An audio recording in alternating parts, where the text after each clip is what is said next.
বাপ মারা গেলে 3 দিন 40 কেন করেন? কেন ইসলামটাকে কঠিন বানান? খবরে দেওয়ার আগেই একজন কয় তাড়াতাড়ি এলান কর, জামর কি মসজিদে তোর বাপের মিলাদটা কবে? এলান করে দে কবরস্থানে। আর এলাকার সবচেয়ে সম্ভ্রান্ত ব্যক্তিরা এই পচা এতিম মিসকিনের খাদ্যটা খাওয়ার জন্য ভিক্ষুকের মতো মসজিদে খাড়ায় থাকে।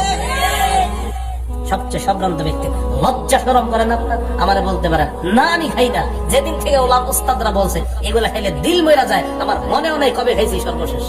এই জন্য আমি জোর দিয়া বলতেছি, কি মরা ব্যক্তির বিরিয়ানি বলবেন আর কি সিন্নি আর জিলাপি বলবেন, কয় বছর খাই না আমার মনেও নাই। আপনার সন্তানকে এটা থেকে বাঁচান, এর মেধা নষ্ট করছেন আপনি। এতিমদের খাবার ভিক্ষুকের মতো বড় লোকরা এসে খায়। দেখবেন এই খানাটা খুব আগ্রহ নেওয়া যায়, এটা একটা মানে খুব স্পেশাল আগ্রহ নেওয়া যায়, শরম লজ্জা নাই। বরকতি না এই 3 দিন 40 এগুলা বেদাত বলেন কি? এই বেদাত করা যাবে না। করবেন আর না তো কইতেছেন আপনার আব্বা মারা গেল করবেন। এই বেদাত থেকে সমাজ বাঁচান, ইনশাআল্লাহ ঈমান পাকাপোক্ত করে জান্নাতে যেতে পারবো আমরা। তো নবীজি সাল্লাল্লাহু আলাইহি সাল্লাম বললেন হাউজে কাউসারের সামনে আমি বলবো কি এরা বেদাতি করছে, যা সরা, দেখতে চাই না চেহারা। এবার বুখারী শরীফের একটা হাদিস শোনেন, যারা ভণ্ড পীরদেরকে খানকা বানানোর জন্য জায়গা দেন আপনারা শুনেন মন দিয়ে। নবীজি বলেন মান আহদাসা হাদাসান আও আওয়া মুহদিসা, বুখারী শরীফের 1870 নম্বর হাদিসের বর্ণনা।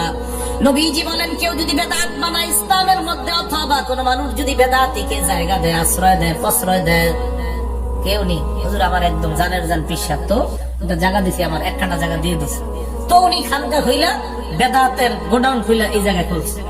খোলার পর আল্লাহ নবী বলেন লানাতুল্লাহি আলাইহি ওয়াল মালাইকাতি ওয়ান নাসি আজমাইন, তুমি যে জায়গা দিলা তোমার উপর আল্লাহর অভিশাপ, ফেরেশতাদের অভিশাপ, দুনিয়ার সকল মানুষের অভিশাপ। বলেন নাউজুবিল্লাহ।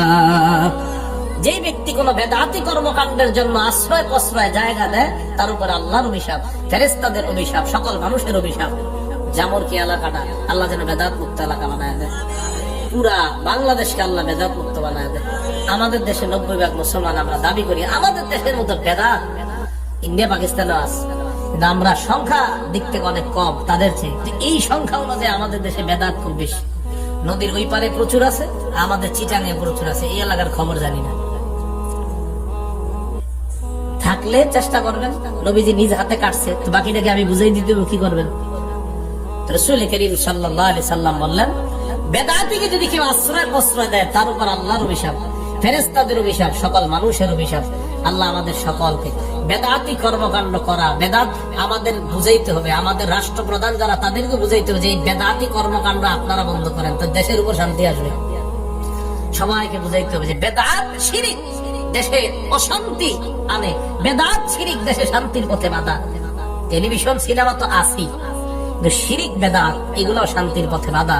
আল্লাহ আমাদের এলাকা পুরা সমাজকে বেদাত মুক্ত সমাজ করার তৌফিক দান করেন।